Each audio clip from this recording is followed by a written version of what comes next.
Hey, Nassim Haramein, I'd like to call you out, my brother. It seems as though you've been at work against the flat Earth for a long time now. Back in the long day ago, and the long time ago, it was one December 12th, 2011.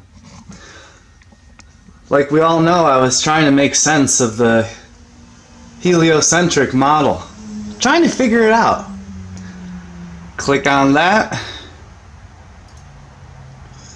It goes to this. What does it say? Earth is not orbiting the sun as we are taught.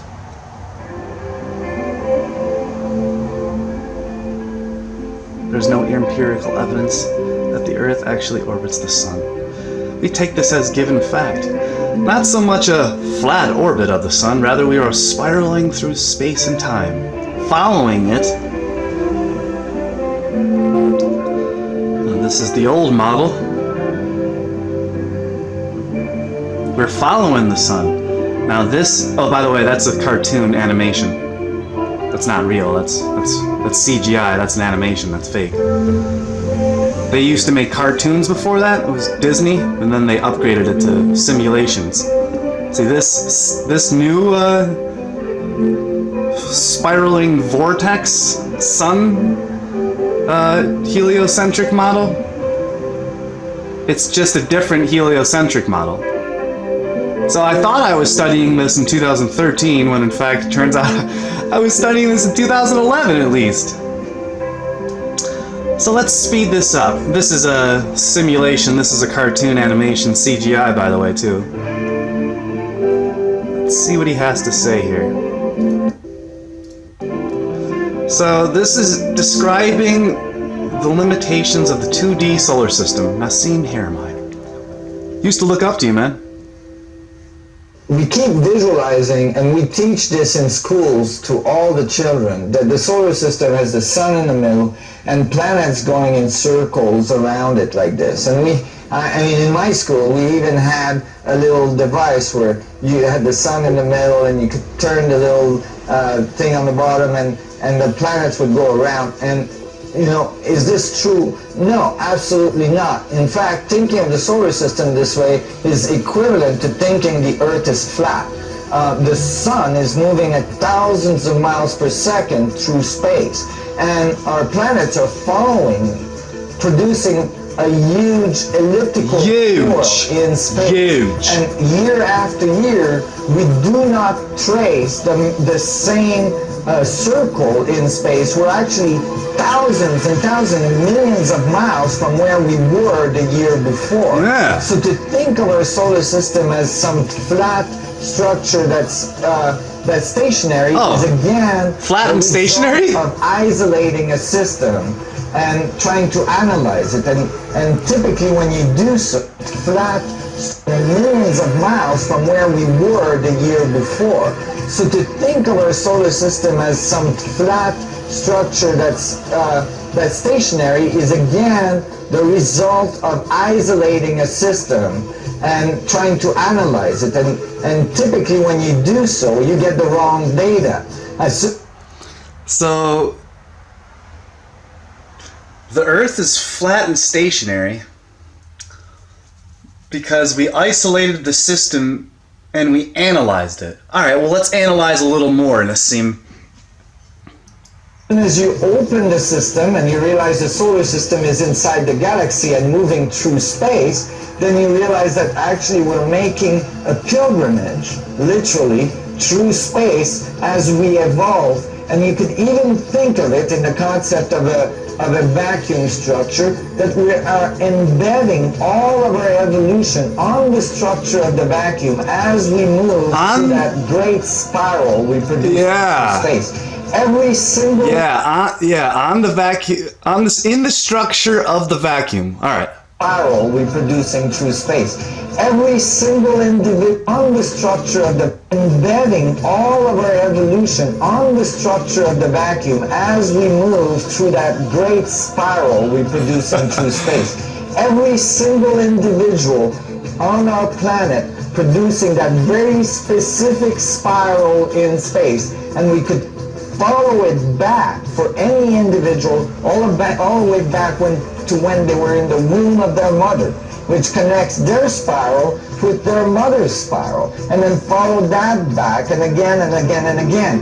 And that is the continuity of the information inside the gene structure of our evolution through space. And now we get a much more complete view of the structure of the mechanics of our evolution. Oh, that was rich. Alright, so look, the Earth's orbit motion. By the way, that's a simulation on a computer.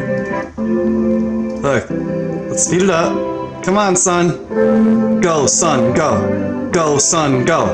Go, son, go. Go, son, go. Go, son, go. Come on, keep going, son. To Vega and beyond. Come on, you can do it. Yay! We're all spinning together. This is because the universe is an ultimate toilet that the super turtle poops inside of.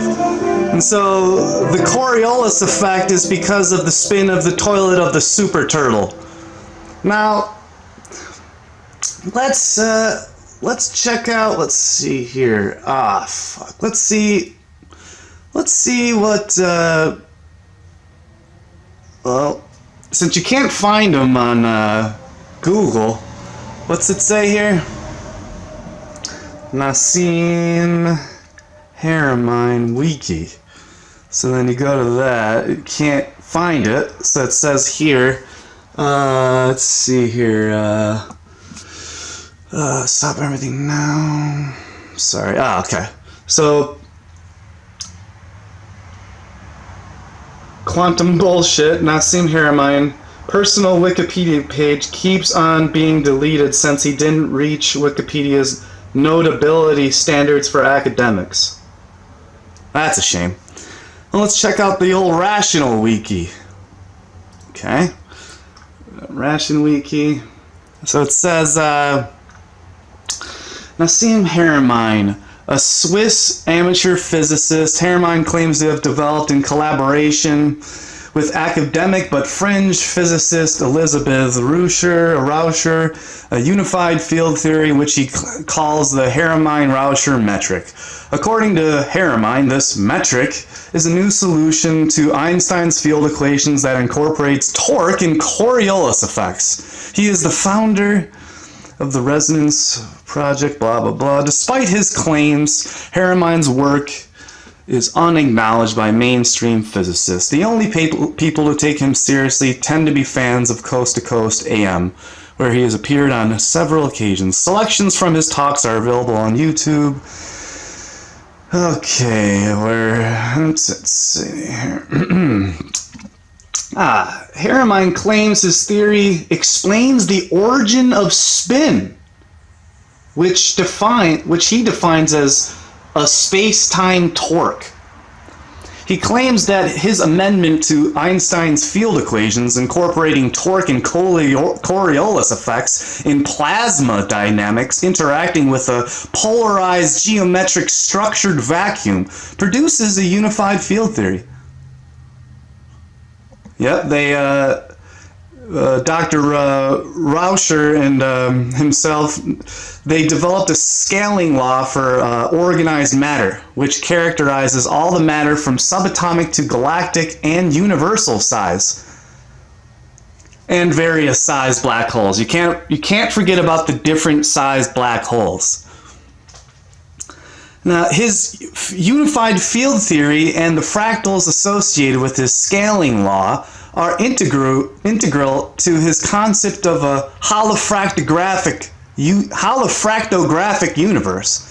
You know, you can't forget about the holofractographic universe.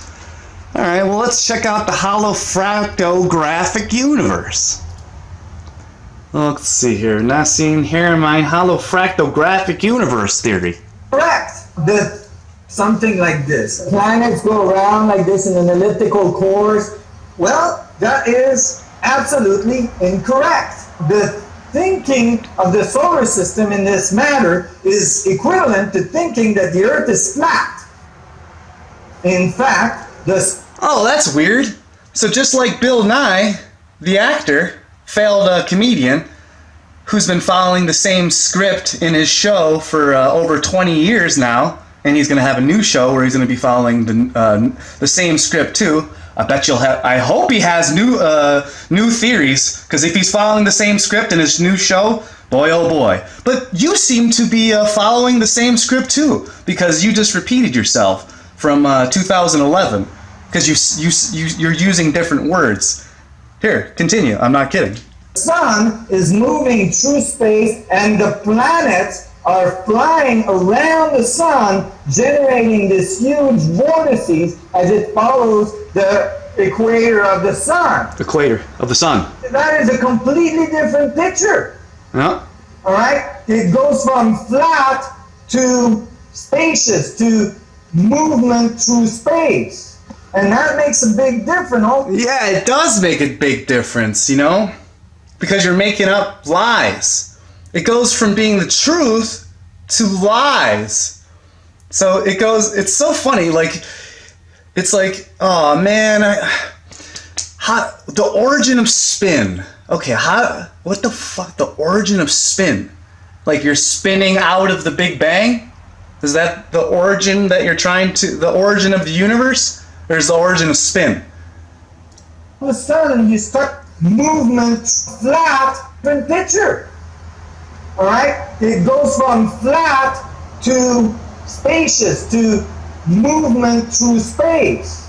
And that makes a big difference. All of a sudden you start to... Yeah, you need that movement through space. You gotta have the movement through space in the heliocentric model, and also your hollow fractographic universe theory. See that even planetary motion, solar motions around the galaxy, galactic motion, supercluster motion, and so on, all have this elliptical, vorticular dynamics of space. They all have this torque dynamic through space. Let's go back to the analogy. The analogy. Einstein field equation of the trampoline curving. The trampoline curving. Gravity. So basically Einstein said, gravity is the result of space-time curving like the surface of a trampoline. Yeah. And basically what we say in this paper is that it's a cartoon. yes, What's up? and when space-time curves, space-time's curving in the cartoon that they're showing. It curls, just like water going down the drain, and Yep. that generates spin. Oh, it's a holographic. It's Angular momentum. And that's the source